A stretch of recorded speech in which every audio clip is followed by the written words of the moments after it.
everyone, welcome back to Rewind Replay. I'm Caitlin. I'm Adriana. And this is my cat Dasher. Hi, Dasher. Say hi, Dashy. She's gonna be meowing. She really wants me to give her water right now, like from the sink. I will after we're done recording. So today we're going to be going down our top 10 lists of the games from the past generation. We have cutoffs from I forget the date, November 2013. Yeah. When the PS5, PS4 got launched. Yes. And we're not doing any remastered games, unfortunately. But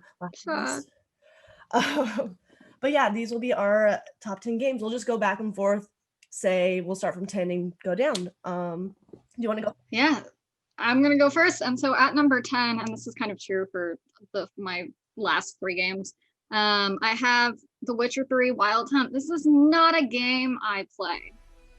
This is a game I own. This is a game I tried to play, but I could not get into it. At the same time, though, I think it's so important for this last generation of games. When you think PC games, you have to think of The Witcher. I have not played this game either. It looks really cool. Yeah. But you have played it. You didn't like it, right? Yeah. Okay. I mean, so the thing is that, I mean, we are releasing a Witcher one-shot, right? So it's not even just the game. Like, this game has impacted gaming culture at large. Even if you haven't played The Witcher, you know Geralt of Rivia. And for that reason, it's got to be somewhere on my list. I feel it. It's not on my list, unfortunately. Maybe one day I will play it, but I have not touched the game yet. Coming in number 10 on my list is The Sims 4. This game, I think you love this game too. This game is great. I mean, if you haven't played this game, what are you doing? Go play it. You basically just... It's like... It's free pretty often, or like cheap pretty often on Steam for like $5, and I feel cheated at EA, but... I think it's $5 right now. I don't know if it's going to be $5 when we put this video out, but if it still is... this game is so much fun. You control like little Sims that are basically like little humans, and you just tell them what to do. You're like a god to them. It's so much fun, and you can buy expansion packs. You can have pets. I made a terrifying demon one time. It's supposed to be a dog. It was supposed to be, but it came out as a demon. It came out as a demon. The Sims is higher on my list, so I think we'll talk about that more later. For now, for my number 9, which is also on Caitlin's list, I have put Spider-Man PS4. Again, this is not a game I've played because I don't own a PS4, but when I get a PS5 or when COVID is over and I can go hop on over to Caitlin's, I will. This is on my list again because this is a game I want to play, or a game I wish I could have, played.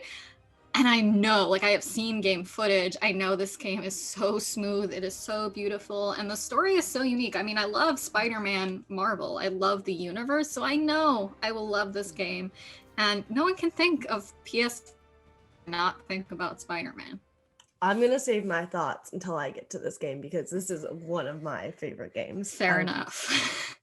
Coming in my number 9 spot is Horizon Zero Dawn.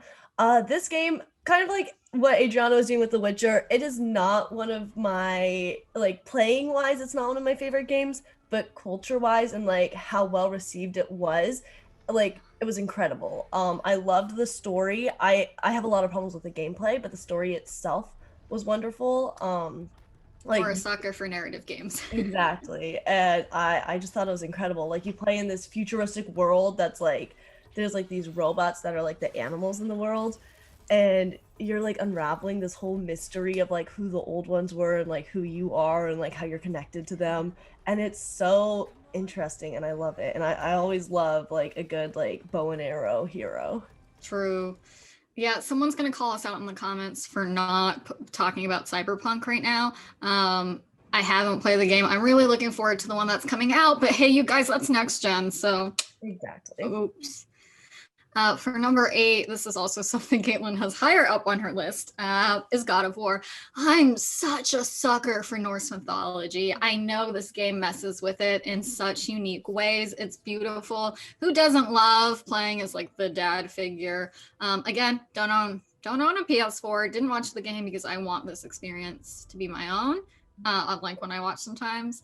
So I will play it. I will, I promise. It is incredible. Again, I will save my thoughts for when I get to it. My number 8 spot is The Walking Dead season 4. I love Yeah. this game so much. Clementine, I love her. This game is just incredible. It's such a great story. It's such a good finale to like what it's been Mm. leading up to. The characters are all wonderful. Adriana, I know you love this game too. I do, and it's not on my list because I think when I think of the game as a series, I do associate it more with, like pre-November 2013. And Yeah. I maybe, don't love the Walking Dead universe as much as I love other zombie apocalypse games. And so it's not on mine, but it is fantastic. It is a wonderful game. Yeah. For my number 7, I have Paladins, Champions of the Realms. Hey, all you Overwatch Blizzard fans, don't come at me, okay? Okay, I know it's like a rip-off Overwatch, what fucking ever. It's free to play. It's really fun. The characters are beautiful. The controls are pretty easy. It's a great group game. I play it all the time. Don't judge, don't hate. Thanks. This did not make my list, but it was very close. I was debating. I was like Sims 4 Paladins, Sims 4 Paladins. Yeah, all right. It's such a good game. I think Sims 4 won because I've been playing that so much longer and I just love The Sims. I've been playing since like Sims 2. But The Sims Paladins, is a hallmark. exactly. Yeah. Paladins, I'm very new at. I'm still not the best at the game, but it is so much fun. Like, oh, I love it so much. It's fun. It's relaxing. It's free. Yeah, it's So free. That's incredible. Go. I think that's important when you think free to play games, when you think PC games, when you think shooters. This is something I think of. So it's defining for my experience with this last gen. And like it works on my computer. Like I have a shoddy little laptop. Doesn't play a lot of games, but it plays this. Impressive. Coming in on my number 7 spot is The Evil Within 2. I love this game. It's got a great narrative. It's got great spooky horror scares. Oh, it is just the perfect combination. I know you don't like horror that much, but so much fun. I will play this game at like midnight with all the lights off, and I will be terrified, but I will love it. So what's the difference between playing The Evil Within 2 and say like watching your favorite horror movie? Personally, I prefer playing horror games because you feel so immersed in it. Like you are the character. You decide what happens. Like if I'm watching a horror movie and I get scared, which like I don't really, because horror movies don't scare me that much, but like theoretically you can just close your eyes and the character will do whatever the character does. Sure. They'll keep running. They'll get out of there or they'll die. Yeah. In a horror game, you can't do that. You can't close your eyes. Yeah. You have to be the character and you have to get them out of that situation. And it feels more terrifying. So what about this compared to like Resident Evil or Hellblade or something like that? Other notable horror games that are also awesome. Yeah, I haven't played Hellblade, but that would be I want to. Resident Evil, I debated. I wasn't sure if we could count that because it is a remake. But oh shit, you right. Yeah. God, you guys, these rules suck. The remakes is like messing me up. We shouldn't have made that rule.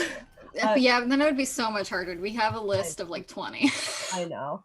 But I did debate about like other Resident Evils that weren't remakes. But to me, I don't know. I just really love the story of The Evil Within 2. And like that's why for me it's above even like The Evil Within. The story of that game is just so good and like it just takes it to like a whole nother level and I really enjoyed it. Nice. Yeah, speaking of impressive stories, what I play a lot of indie games. So what is coming in as my number 6 is VA11 Hall A, better known as Valhalla. If you like look at the word, it's a pun. It's really great. I'm into puns, you guys. But so this game is basically a cyberpunk bartender action-y vibe. It is mostly a visual novel with like some simulation elements, like you mix drinks, you make some choices. There are many different endings. The story and the characters are just so fascinating. This is a world I would love like an open world game of. With that said, like I love management games. I love simulation. I love stories, even if it's not, as in-depth and detailed as The Witcher. It's a shorter game. It's an indie game. But I think this is defining for the generation because it is stories like these that shape you when you play games, right? Like, I mean, this is kind of like a booze 'em up. It's about waifus, technology, dystopia. I mean, you get robots and queer people, and it feels unbelievable. It feels like a game I wouldn't have gotten pre-November 2013.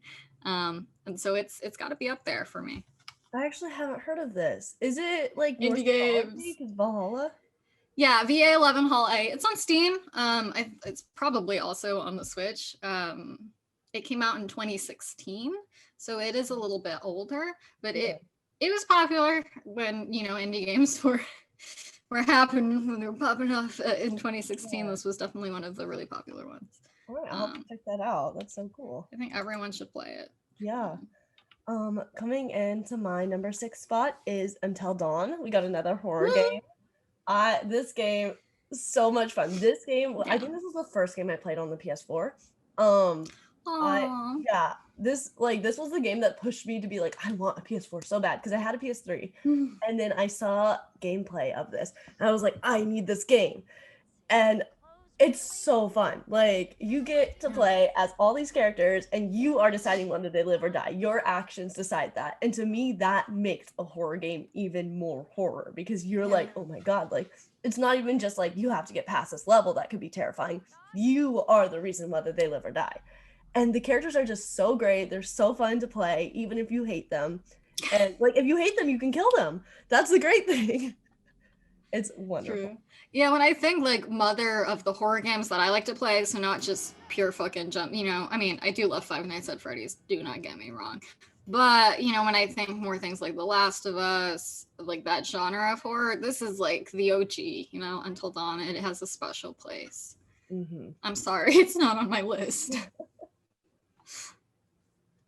And so for my number 5 spot, I have Civ 6. I fucking love Civilization. It is a fun group game where you, like, this is one of the rare ones where you genuinely just lose track of time. It will be round 250. You're playing with 7 people. Maybe you're drinking, maybe you're not. It's a really versatile experience. You can play it in so many ways. You can play it to, like, as a challenge. The AI is really smart. Barbarians suck. You can die early on, or you can just play this low stakes with your friends, hanging out and having a good time. It's like Among Us, but without all like the stress, because, you know, I'm not into that. Yeah, this game looks so fun. I have not played it yet, but I really want to. I meant to buy it on sale, and then I forgot, and now it's not on sale. So I'm going to wait for it to be on sale again, and then I'm going to buy it, as everyone else Yeah. should. It looks so fun. We'll all play it. Heck yeah. My number 5 spot is Uncharted 4. I'm coming in with these sequels real hot. And yeah, I have 3 number 4 games. Technically 4 because of God of War later on. That's a 4th. Shit. Yeah, lots of 4s. 4 number 4s? 4s. I've got 2, 3, 4. We skip 5 and we go straight to 6. Nice. I don't know how to count. Heck yeah. Uncharted 4 is one of my favorite games. I love the Uncharted series. I fell in love with it after I fell in love with Naughty Dog from The Last of Us. And I played through it. This game was so much fun. You learn so much about like the history of the Drake brothers, and it's like a pirate adventure. Who doesn't love pirates? Yeah, it's a good time, and it's just a great finale to the Uncharted series. Well, at least like Nathan Drake's story, and I love it. I mean, I also love Naughty Dog. I love the Uncharted series, but it did feel like a little bit more of a waiting game, I guess, like something to tide me over while I'm waiting for other games. And so it's not on my list because I think there are more important ones for this generation, but it's still fun and it's a good story. I mean, it's hard for Naughty Dog to go wrong with what they decide to create. And so for my number 4, we're getting up there, almost top 3. For my number 4, I have the most recent Dragon Quest, and let's see if I remember my Roman numerals. I believe 11, 14? 11. 11? Yeah. It's 11. there are too many. I'm a diehard Dragon Quest fan. I've been playing this since I got my Nintendo DS in 4th grade. So I'm obsessed with the series in general. So this has a big meaning for me. But to see this on PC with, you know, non like top down, just like really simple graphics, it is gorgeous. The story is really immersive. It is open world. I think this game doesn't get enough credit. I think it can really actually stand up to games like Breath of the Wild. If you see it, you can go do it. The monsters also very unique and gorgeous. That's something I love about the Dragon Quest universe. There's a lot of crafting, so if you're into stuff like that, the combat is you know, a little not the best, but it's still fun, and I'm in it for the story. I'm in it for the characters. I think it's perfect. I have not played it, but it sounds fun. Maybe one day. It is not. It's not as hyped. It's not, and I think it should be. Heck yeah. My number 4 spot is Spider-Man, which you also had on your list, a little lower, but I think it deserves to be higher, and maybe once you play it, you also will. This game is incredible, and you'll hear in our top 10 that we do as a whole group. We talk about a lot Coming of soon. Heck yeah. So I don't want to go too much into it because I also talk about it in there, but this game is incredible. It has incredible movement, incredible combat. I love the story. Even like it sometimes is a bit obvious if you know like the Spider-Man lore and stuff and like other Spider-Man stories. It's kind of obvious, but it's still so fun to watch and to play. Such a good game. Adriana needs to play it soon. Hopefully Corona will leave so we can play it together sometime. I know. Everyone go at Tom Holland and put Caitlin in there somewhere. We gotta make it happen. I love Tom Holland. I know. And so for my number 3, and maybe we should kind of just mix this together because it's Caitlin's number 2, is The Last of Us Part 2. We will talk about this so in depth next week. But if you've stuck around or if you're new to this channel, I have some serious gripes with this game. Like big spoilers. The ending in Ellie's path was not what I was wanting, what I was needing as a person during the COVID times who has a lot of the struggles she has. This was upsetting in many ways, and upsetting can be really good. Upsetting is useful. I'm excited to replay the game. And I, again, like this is something we've been waiting for what, 8 years? It cannot not be on this list. It is beautiful. No matter what issues I have with the choices the developers made, they were intentional choices, and this is a masterpiece. Yeah, I think you summed it up really well. Like, I have my problems with the game, but it is still an incredible game.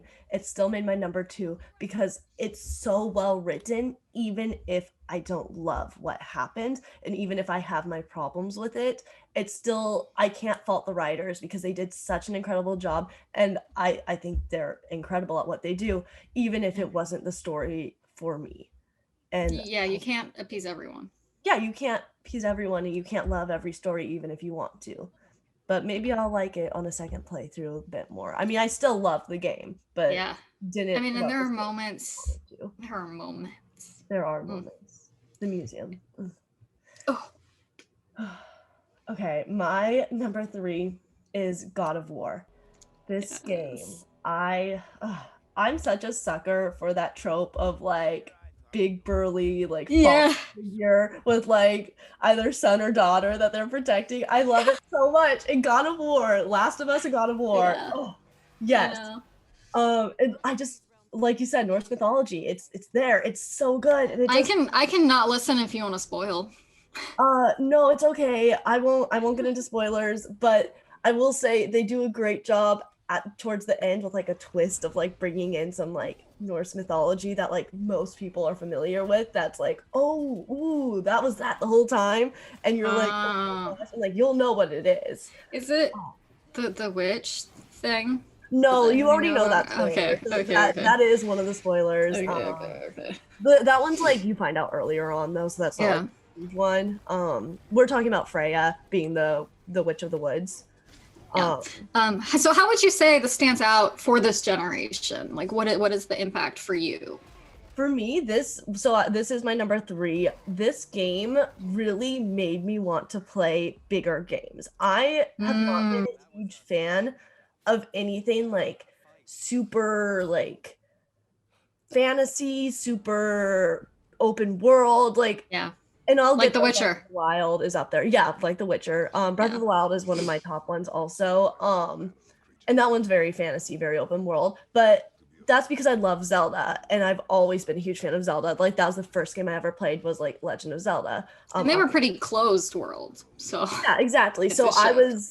that's why I was able to play Zelda. But other than that, I've been very closed off to like fantasy, like overly fantasy games, Yeah. and open world games, just because that's not my type of game. At least I didn't think. God of War has made me much more open to trying these games, and for me, that's the reason why this game makes my top 3. Yeah. It's revolutionary for you. It is, yeah. Yeah. So my second choice is The Sims 4, which was low on Caitlin's. Yeah. And so I have the full Sims 2 games. I used to play that a lot. I've played some of the crappy Nintendo DS ones. And I've spent, I mean, this isn't, something like when it came out, I was like, oh my God, but this is a game that I return to at least once a year and sink a lot of hours into, right? Like I won't touch it for 12 months and then I'll go back and it is time. And so that is really important to me in any kind of game, really. The replay value is important. I mean, not for all games because I love narratives and there's only so much you can do. But with The Sims, having a game that I can just sink into and forget everything, I think that is a hallmark of this generation of gaming in general. I totally agree. It was a little lower on my list, but it's such an iconic game. And like you said, I will not touch it for like 6 months to a year. And then I will go on it. And for like a month straight, I will spend like every free hour of every day I have playing that game. And I will have an entire family. I will be generations game. And then I'll be done for like a year. And who are those people? I don't remember them. And that to me, like that game is so good. I'm gonna if you're not familiar. Oh, sorry. I was gonna say, if you're not familiar, there's a really big gaming community around this. People make up like challenges on YouTube that kind of help you structure the game. It's fantastic. And they make it more fun if you don't want to just like, if you want something to do, like it gives you so much more to do. I'm gonna let you go to your number 1, or I don't know. Do we want to like count down 3, 2, 1? We say them at the same time. Sure. Yeah. Let's do it. It's gonna be hard with the lag. Okay. Yep. 3. Are we starting? 3, 2, 1. Stardew Valley. Okay, Breath of the Wild. We messed up. The lag didn't work. Yep. You were behind me, and then I waited too long. But no, because I knew I was behind you, so I was gonna do it early. Yikes! Oh, dang it. Zoom. We tried. I think I already mentioned mine anyways. I was like Breath of the Wild is higher, but oh yeah, true. Yeah, I mean, so Breath of the Wild is going to be something we're talking about next week. Make sure to check that out. But I'm sure Caitlin has some thoughts she would like to share now. If you want a little teaser for next week's content. Yeah, I mean, this game, as I mentioned already, like Zelda has been like the pinnacle of gaming for me. Like that. The first game I ever played was Zelda Ocarina of Time. That was the first game I ever played, first game I ever finished. I remember I played on the Nintendo 64 with my dad and my sister. Like, I was so into like beating Ganon. I was like, I have to be Ganondorf. What? Hey, Caitlin. Yeah. You should play Dragon Quest. I know I should. Because Dragon Quest and Zelda are like pretty similar, actually. It's kind of scary. Okay. I will look into playing it. But no, so Zelda has always been like such a strong gaming series for me. So when I saw Breath of the Wild being advertised, and like we mentioned this next week, but like the fact that was advertised is like you see a place like that you can go and you can go there. There's nothing stopping you. You can go basically anywhere you want in this map. Or you can anywhere on the map. There's like very little. It's like a huge map. And it makes sense like why you can't go to like other places. Like when you try to like walk, it like There's like fog. It doesn't do like that weird thing where you walk and then like your character turns around and is like, oh, I can't go that way because of this. Like that's always kind of weird. This game just, it's so huge. There's so much to explore. Like you can go on any mountain. The music is beautiful. I just love everything about this game. The combat is awesome. The openest open world. Yeah, it's like if you wanted to just go fight Ganondorf right away, or Calamity Ganon, whatever he is in this game, you could. You could just say fuck it. You could grab a stick and you can go. Nothing's stopping you. You will die. Die though. Nothing's stopping you, and I love it. Yeah, this game is complete chaos. What I love is that you have the openest open world in yours, and I have a pretty closed world for mine. Yeah. So my number one is Stardew Valley. I mean, it is in a lot of ways open world because there's no rules really. You have to work within the game, but you can do whatever the fuck you want. You don't ever have to go into the mines. You can only farm. You can never talk to the villagers, or you can only talk to the villagers and give them gifts. You can kind of make what you want out of it, and that's a big thing for an open world. But at the same time, it's a little pixel indie game. There's a narrative there, and it's really in depth and leaves you with questions. You can learn about these characters. It is the best of both worlds for so many genres. And when we think indie games of this generation that we're in before the PS4 hits, you think Stardew Valley. It is still one of the top selling games, especially in quarantine too. But like, this is the indie game, and it's all made by one person. How is that not freaking amazing? It's so cool. This did not make my list because I haven't played it. It does not seem like my cup of tea, but it may be more fun with more people. Yes. They came out with a multiplayer version that was not originally available for the game, but it is now. So. Yeah, I saw you and some friends playing it one time, and it did seem interesting. So maybe one day I will try it. No, I think that does it for us. Heck yeah. 20 games, some of them the same. Yeah. Wow. What a list of games. Let us know what you think of our list. Let us know if you agree or disagree. And thanks for watching. Yeah, have a good one. Tell us your top 10. I want to know. I want to know too. I guess yell at me for Overwatch if you have to. Yell at us for all our choices if you have to. Yeah. All right. Bye, guys.